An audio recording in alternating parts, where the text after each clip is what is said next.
చంద్రబాబు గారి ప్రభుత్వం నిజాయితీకి ఎంత భయపడిపోతుందో, నిర్భీతికి ఎంత వణికిపోతుందో, తప్పు చేయని తనానికి ఎంతగా బిడియపడుతోందో ఈ రోజున చాలా స్పష్టంగా మీ అందరి సమక్షాన తేటతెల్లమైంది. గత 5 రోజులుగా చంద్రబాబు గారి ప్రభుత్వం, ఆయన మంత్రివర్గ సభ్యులు, ఆయన పార్టీ నాయకులు, ఆయన కూటమి సభ్యులు జగన్మోహన్ రెడ్డి గారి గత ప్రభుత్వం మీద నీలాప నిందలు వేస్తూ ఆయన వ్యక్తిత్వాన్ని పూర్తిగా సర్వనాశనం చేయటం కోసమని గత టీటీడీ పాలక మండళ్ళు వాళ్ళ ఆధ్వర్యంలో స్వామివారి అమృతతుల్యమైనటువంటి అన్నప్రసాదాలు, లడ్డూలలో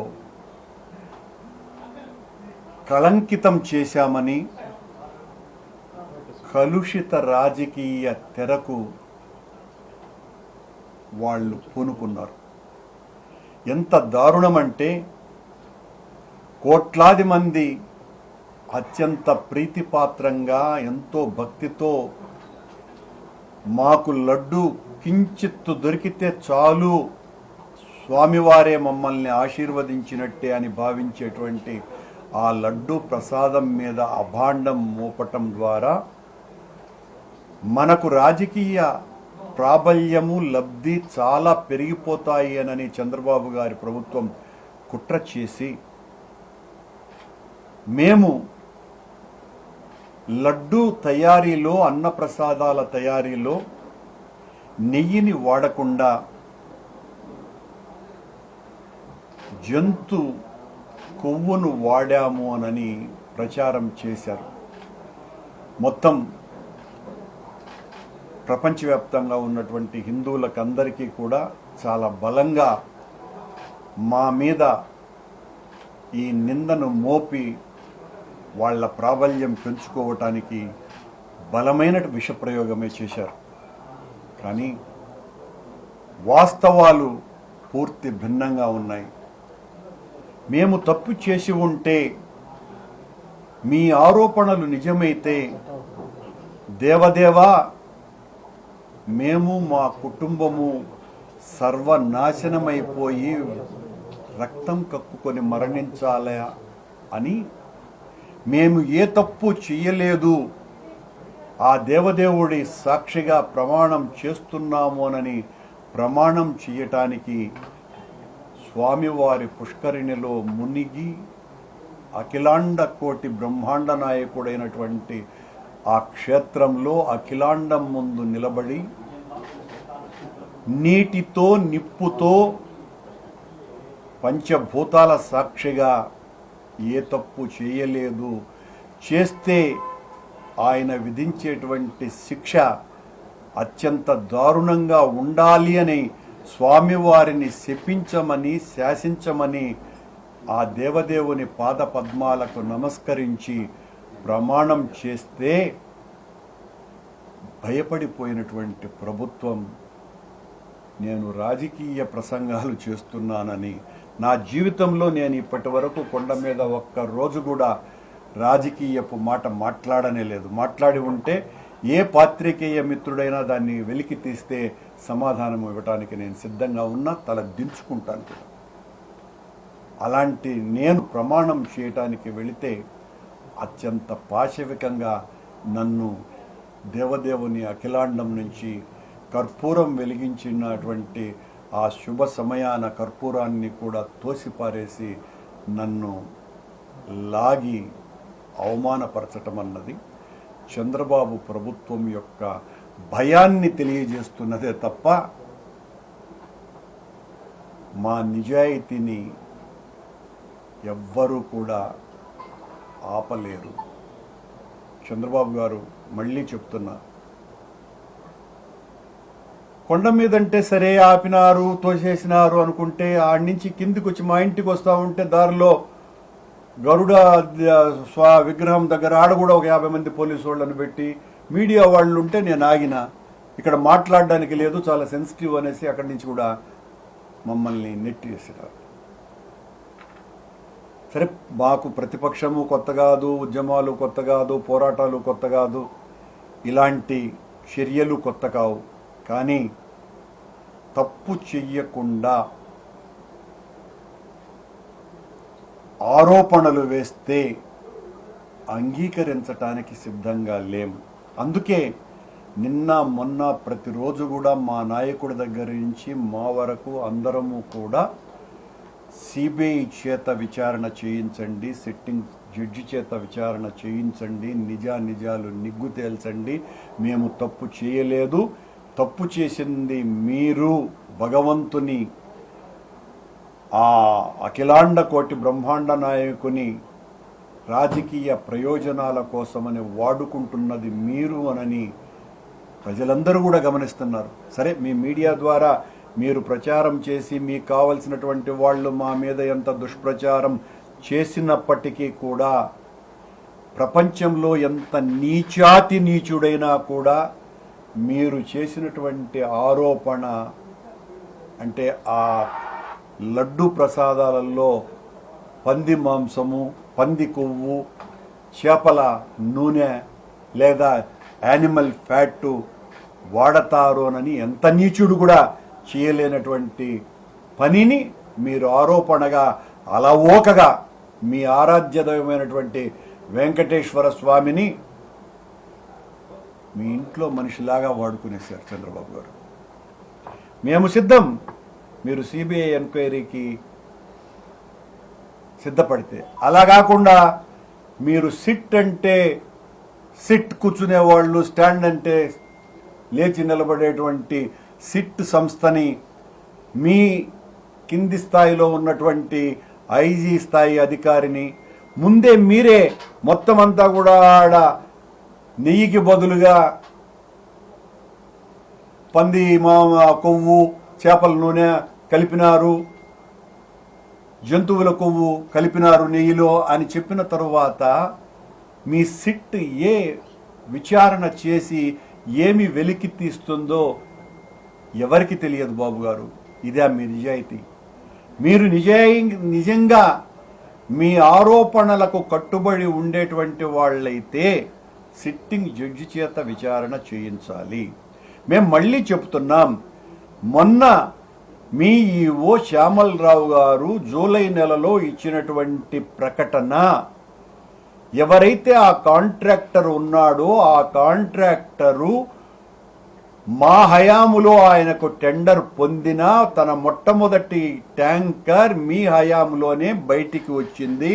మీరు దాన్ని అలో చేశారు. 2 ట్యాంకర్లు అలో చేసిన తర్వాత 3వ ట్యాంకర్ను మీరు టెస్టుకు పంపితే ఈ రిపోర్టు వచ్చింది.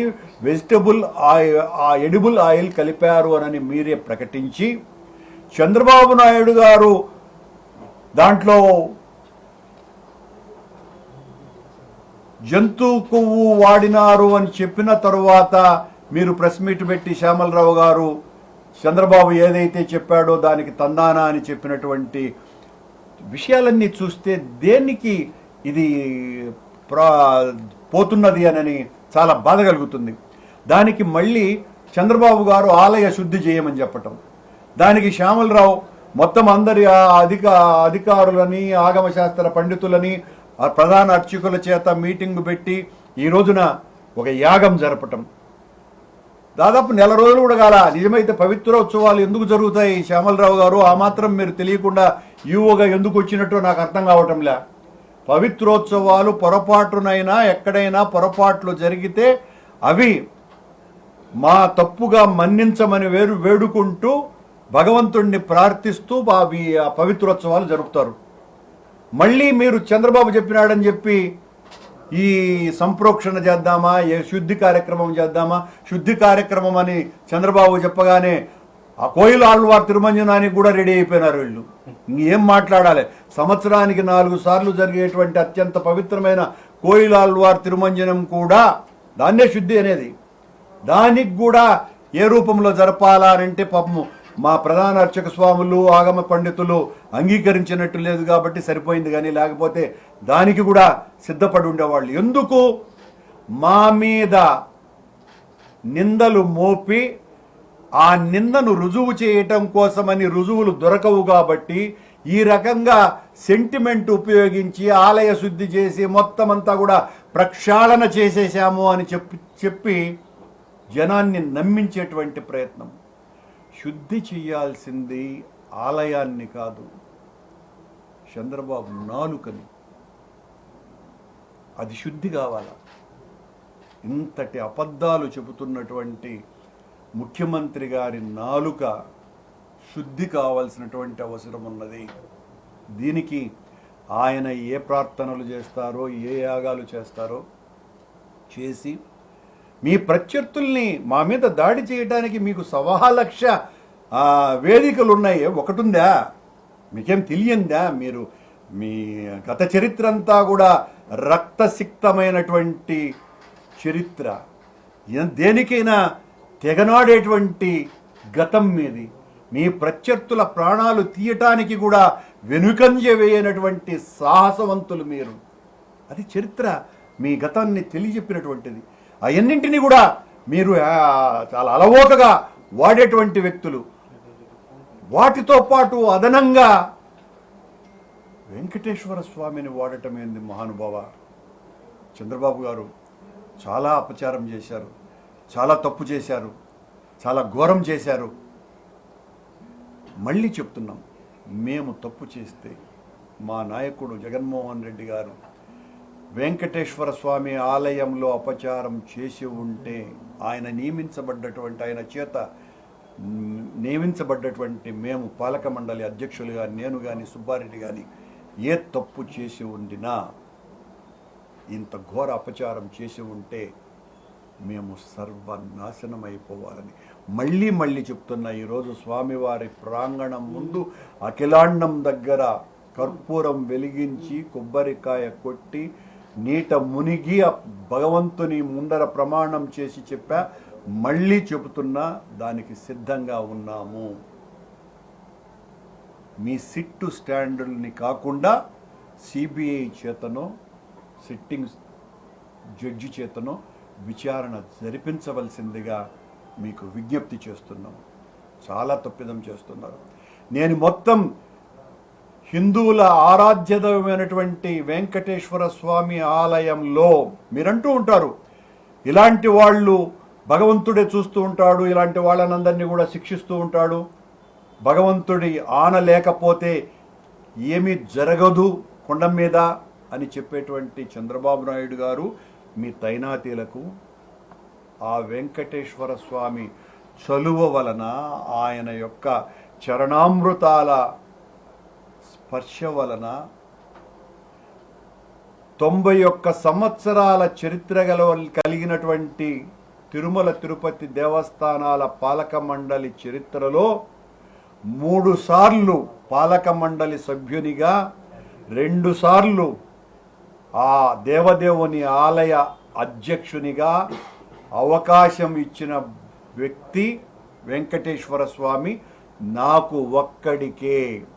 ఆయన ప్రేమ, ఆయన కరుణ, ఆయన కటాక్షం, ఆయన దీవెన, ఆయన ఆశీస్సు లేకపోయి ఉంటే నేను అయ్యి ఉండేవాడిని కానే కాదు. నా మీద గతంలో కూడా మీరు అనేక రకాలైనటువంటి అభాండాలు వేసి అనేకంగా తిట్లు తిట్టినా, ఇలాంటి దుర్మార్గులను చేసినారు అని నిందలు మోపిన తర్వాత కూడా ఆ దేవదేవుడు మళ్ళీ నాకు 5 సంవత్సరాలలో 4 సంవత్సరాల పాటు పాలక మండలి సభ్యునిగా, ఆఖరి సంవత్సరం పాలక మండలి అధ్యక్షునిగా నియమించినాడు. అంటే ఆయన దయ వలన అయినాను, ఆయన కరుణ వలనే అయినాను, ఆయన భక్తుడును కాబట్టే అయినాను.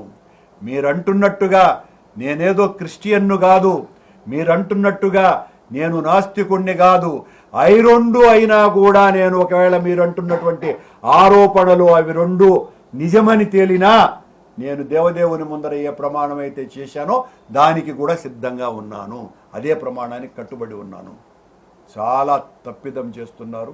మేము ఏ తప్పు చేయలేదు.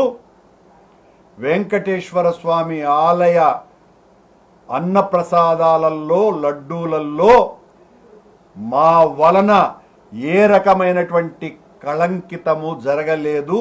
ఏ విచారణకైనా మేము సిద్ధమని మరొక్క మారు తెలియజేస్తూ సెలవు. చంద్రబాబు నాయుడు గారిలో ఉన్నటువంటి నైజమే అది. వ్యక్తిగతంగా నా కూతురు పెళ్లిని నేను, మీ అందరూ కూడా సాక్ష్యమే, మీ అందరి దాదాపు 60,000 మంది నా కూతురు వివాహానికి వచ్చినారు. సాంప్రదాయ హిందూ వివాహ పద్ధతిలో జరిపినాం. దానికి కుర్తాళం పీఠాధిపతి స్వాముల వారు వచ్చినారు, స్వరూపానంద స్వాముల వారు వచ్చి దీవించినారు. 60,000 మంది, అనేక మంది రాజకీయ ప్రముఖులు. అంతెందుకు, చంద్రబాబు గారు మీ వియ్యంకుడు, మీ బావమరిది, నాకు చాలా సన్నిహితుడైనటువంటి నందమూరి బాలకృష్ణ గారు అదే పనిగా హైదరాబాదు నుంచి నా కూతురి వివాహానికి హిందూ సాంప్రదాయ పద్ధతిలో జరిగినటువంటి నేను చేసిన నా కూతురు వివాహానికి వచ్చి దీవెనలు అందించినారు. మీరు కావాలంటే మీ వియ్యంకుడైన బాలకృష్ణ గారి చేత వివరణ తీసుకోమని కూడా మిమ్మల్ని కోరుతున్నాం. రెండింటిలో ఏదేనికైనా కూడా సిద్ధం. ఈ దర్యాప్తు ద్వారా ఖచ్చితంగా నిజాలు బయటకు వస్తాయని చెప్పేసి మనం అంటే చంద్రబాబు సిట్ అంటే కూర్చునే వాళ్ళు, స్టాండ్ అంటే స్టాండ్ అనే లేచి నిలబడే వాళ్ళ చేత విచారణ ముందే జడ్జిగా తీర్పిచ్చి చంద్రబాబు నాయుడు గారు వారం రోజులుగా ఘోషిస్తున్నారు, మా ప్రభుత్వం ఇందులో నెయ్యికి బదులుగా, అది కూడా ఆయన అన్నటువంటి మాట నెయ్యిలో కలిపినట్టు కూడా కాదు, నెయ్యికి బదులుగా యానిమల్ ఫ్యాట్ వాడినారు అన్నప్రసాదాలు లడ్డు తయారీలో అని తీర్పు ఇచ్చిన తరువాత ఈయన గారు నియమించేటువంటి సిట్ అధికారి నుంచి ఏ రకమైనటువంటి దర్యాప్తు కొనసాగుతుంది, నివేదిక బయటికి వస్తుంది. అయితే మీరు ప్రభుత్వాన్ని డిమాండ్ చేస్తున్నారు, అధికారులు కూడా డిమాండ్ చేస్తున్నారు. అధికారులు కూడా చాలా వివరాలు నేను బయట పెట్టారు. మీతో ఏదైనా అధికారులు ఉంటే డైరెక్ట్ బహిరంగ చర్చకు రావాలని చెప్పేసి అలాంటి సవాలు ఏమనిపిస్తున్నారు? అధికారులతో మాకేం పనండి, మాకు ప్రభుత్వంతో పని. మమ్మల్ని విమర్శించింది, మా మీద దాడి చేసింది ఈ ప్రభుత్వం, ప్రభుత్వాది నేత. మేము తప్పు చేశామని చెప్పినారు, వాళ్ళ మీద మేము ఫైట్ చేస్తాం. అయితే నేను ఈవో ట్యాగ్ చేశాడు గత ప్రభుత్వంలో వాడినటువంటి నెయ్యి. అందుకే ఈవోకు మేము సమాధానం కూడా చెప్పాం కదా. ఈవోతో చర్చలు మేమే ఈవో స్థాయిలో మేము మాట్లాడాల్సిన అవసరం లేదు. ఈవోకు సమాధానం చెప్పినాం. ఈవో తప్పు చేశారని పదే చెప్తున్నాను నేను. ఈవో మొదట ఎందుకు ఎడిబుల్ ఆయిల్ కలిపినారు అని ప్రకటన చేసినాడు. మీరే కదా సాక్షి, మీతోనే కదా మాట్లాడింది, మాతో కాదు కదా. మళ్ళీ ఎందుకు మాట మార్చినాడు? అది కూడా పంది నూనె, పంది కొవ్వు, చేపల నూనె వాడినారని చెప్పినాడు. అయ్యా మీకందరికీ కూడా నేను విజ్ఞప్తి చేస్తున్నా, మనమందరం కూడా చాలామందికి మాంసాహారులే ఉంటారు. మనం జంతు మాంసాన్ని ఒక్కరోజు బయట ఉంచితే ఎంత కంపు కొడుతుంది. మనము అనిమల్ స్లాటర్స్ దగ్గరికి వెళితే ఎంత దుర్గంధపూరితంగా ఉంటుంది. అలాంటి దాన్ని నెయ్యిలో కలిపితే, కొండ లడ్డును బయటికి తీసుకువెళితే ఎంత దుర్గంధపూరితంగా ఉంటుంది ఒకరోజు దాటిన తర్వాత. సింపుల్ లాజిక్ కదా అది. ఆ మాత్రం కూడా తెలివి లేకుండా చేసేటువంటి దుర్మార్గపు ఆరోపణలు కావావి. ఒక్కరోజు అనిమల్ స్లాటర్ దగ్గరికి వెళ్ళి చూడండి ఏ పరిస్థితి ఉంటుందో. కషాయంగళ్ళకి వెళ్ళి చూడండి ఎంత దుర్గంధం ఉంటుందో. మన ముక్కులు మూసుకొని మాంసాహారాన్ని కొనేటువంటి పరిస్థితి.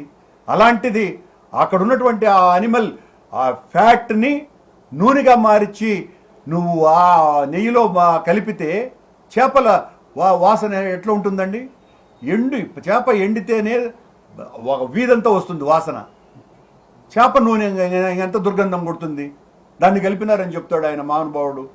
ఒక సీనియర్ ఐఏఎస్ ఆఫీసర్గా ఉండి చంద్రబాబు ఏం చెప్తే అది మాట్లాడటమేనా?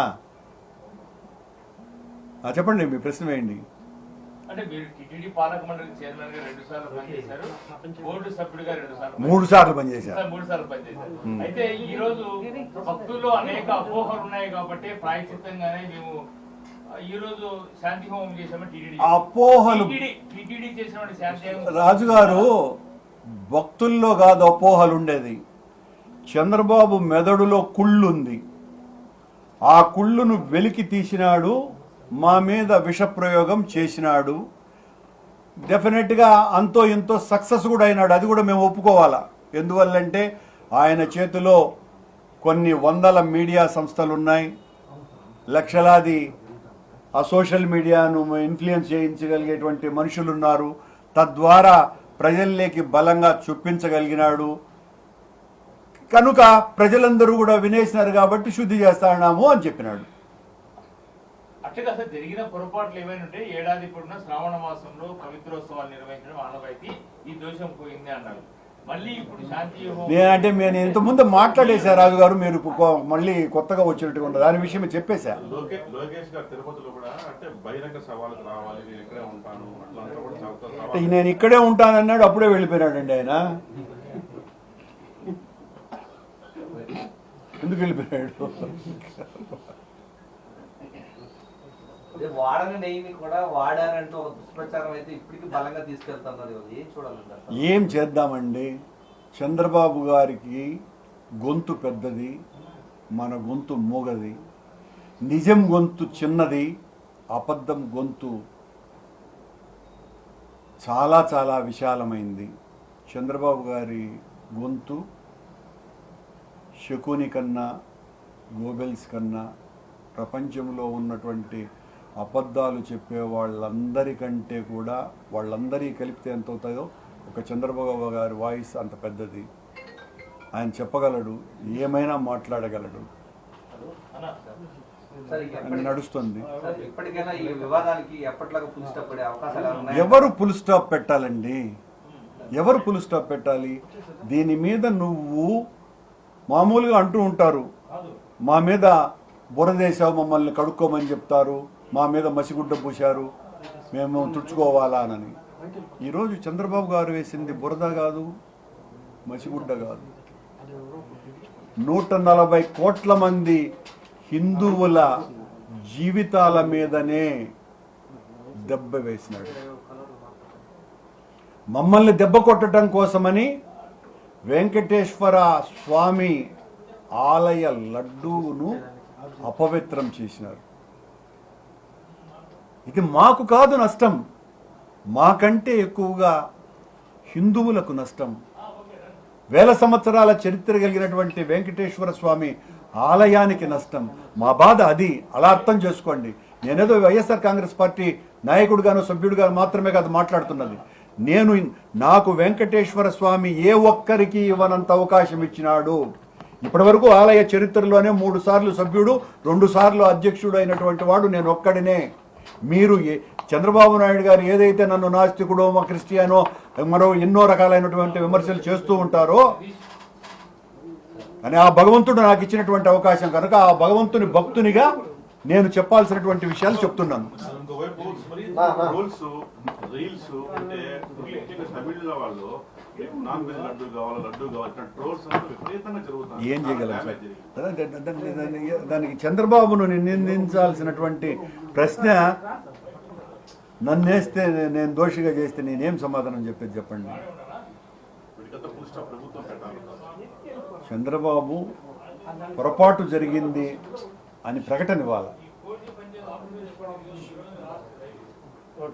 నారాయణప్ప గారు నిన్న నేను బహిరంగ ప్రకటన ఇచ్చినాను ఒకటి. నేను మాట్లాడింది గౌరవనీయ కిరణ్ గారు ఈనాడులో మొత్తం అంతా కూడా వేయాలనని నేను మళ్ళీ మీ ద్వారా వారికి విజ్ఞప్తి చేస్తున్నా.